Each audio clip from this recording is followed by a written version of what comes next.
हमने science fictional movies में देखा है कि कैसे पृथ्वीवासी पृथ्वी से बाहर दूसरे ग्रहों पर जाकर बस्तियां बसाते हैं और हमारा भी कुछ यही सपना है कि हम अपने चंद्रमा और मंगल ग्रह पर बस्तियां बसाएं और एक इंटरप्लैनेटरी सिविलाइजेशन बन जाएं। लेकिन दूसरे ग्रहों या चंद्रमाओं पर बस्तियां बसाना अब सपना या साइंस फिक्शनल नहीं रह गया है, बल्कि अब ये हकीकत होने वाला है।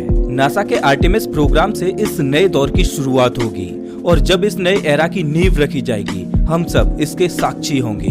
साल 1968 से 1972 तक अमेरिका ने इंसानों को चांद पर उतारने के लिए कुल 9 मिशन किए, जिनमें से 6 मिशन सफल रहे और इन मिशंस के दौरान नील आर्मस्ट्रांग सहित कुल 12 लोगों ने चांद की धरती को छुआ। और चांद पर आखिरी मिशन था अपोलो 17, जिसको साल 1972 में अंजाम दिया गया था। लेकिन उसके बाद से किसी भी देश ने चांद पर मानव मिशन करने की कोशिश नहीं की और आज 50 साल का समय हो चुका है चांद पर आखिरी मानव मिशन को किए हुए। लेकिन अब इतिहास अपने आप को फिर से दोहराने वाला है और चांद पर नए दौर की टेक्नोलॉजी के साथ एक नए एरा की शुरुआत होने वाली है। चांद पर किए जाने वाले आर्टेमिस प्रोग्राम का मकसद है साल 2024 तक पहली वुमेन और अगले मैन को चांद की धरती पर उतारना और चांद पर रिसर्च करने के लिए वहां पर साल 2028 तक आर्टेमिस बेस बनाना। वैज्ञानिकों ने चांद पर आर्टेमिस बेस बनाने के लिए चांद पर एक बहुत बड़े गड्ढे सैकेल्टन क्रेटर को चुना है, जो कि 12 मील चौड़ा और 2 मील गहरा है।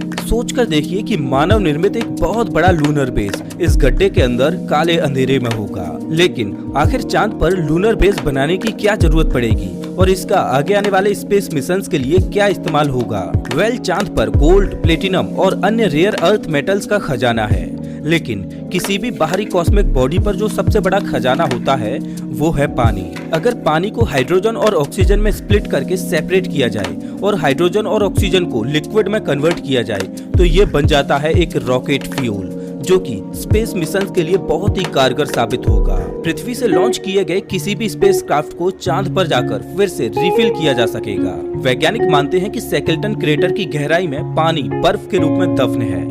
अगर वहां पर पानी का बहुत बड़ा भंडार मौजूद है तो वो फ्यूल का बहुत बड़ा रिसोर्स बन सकता है। नासा का मानना है कि चांद पर 600 मिलियन से लेकर 1 बिलियन मैट्रिक टन तक लूनर आइस मौजूद है, जो कि भविष्य में किए जाने वाले मानव मिशनों के लिए बहुत बड़ा खजाना है। अगर हम इस पानी को अच्छी तरह से हार्वेस्ट कर पाए तो चांद मंगल ग्रह की यात्रा के लिए एक फ्यूल स्टेशन का काम कर सकता है। लेकिन ये सब इतना आसान नहीं रहने वाला।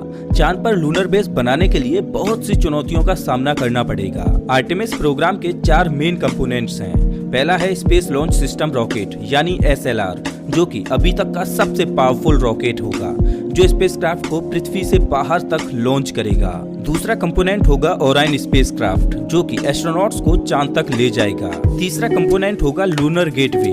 ये एक तरह का छोटा स्पेस स्टेशन होगा जो कि चांद के चारों ओर चक्कर लगा रहा होगा। और इस मिशन का चौथा कंपोनेंट होगा ह्यूमन लैंडिंग सिस्टम, जिसकी मदद से एस्ट्रोनॉट्स चांद की सतह पर उतरेंगे और ये सारे ही सिस्टम एक साथ ऑपरेट होंगे। चलिए अब जानते हैं कि आर्टेमिस प्रोग्राम को अंजाम कैसे दिया जाएगा। आर्टेमिस प्रोग्राम के पहले ही मिशन में एस्ट्रोनॉट्स को चांद पर नहीं उतारा जा सकता, क्योंकि ऐसे मिशंस में बहुत ज्यादा रिस्क होता है। किसी भी मानव मिशन को अंजाम देने से पहले ये सुनिश्चित करना जरूरी होता है कि चांद पर भेजने और वहां से वापस लौटने में जिस टेक्नोलॉजी का उपयोग हो रहा है वो टेक्नोलॉजी ठीक से काम कर भी रही है या नहीं। इसीलिए वैज्ञानिक अनमैन्ड मिशन करते हैं।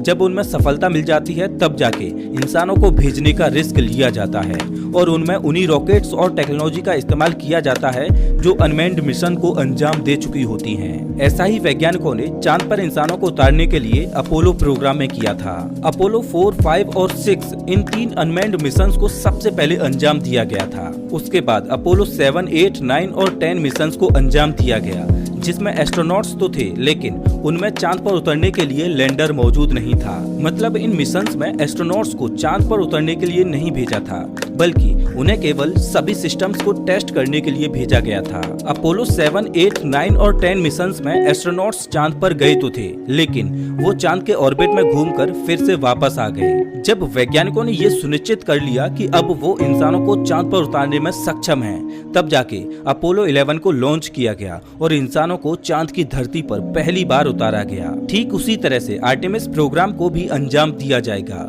आर्टेमिस प्रोग्राम के पहले फेज में 3 मिशंस किए जाएंगे, जिसमें आर्टेमिस 1 एक टेस्ट फ्लाइट होगी, जिसमें SLS रॉकेट ओराइन स्पेसक्राफ्ट को लॉन्च करेगी, जिसमें कोई भी इंसान मौजूद नहीं होगा। इस मिशन का मकसद ये सुनिश्चित करना होगा कि एस्ट्रोनॉट्स को ले जाने के लिए जिस रॉकेट और स्पेसक्राफ्ट को इस्तेमाल किया जाएगा वो उनके लिए सेफ है या फिर नहीं। इस मिशन के दौरान 13 छोटे छोटे सैटेलाइट्स को भी लॉन्च किया जाएगा।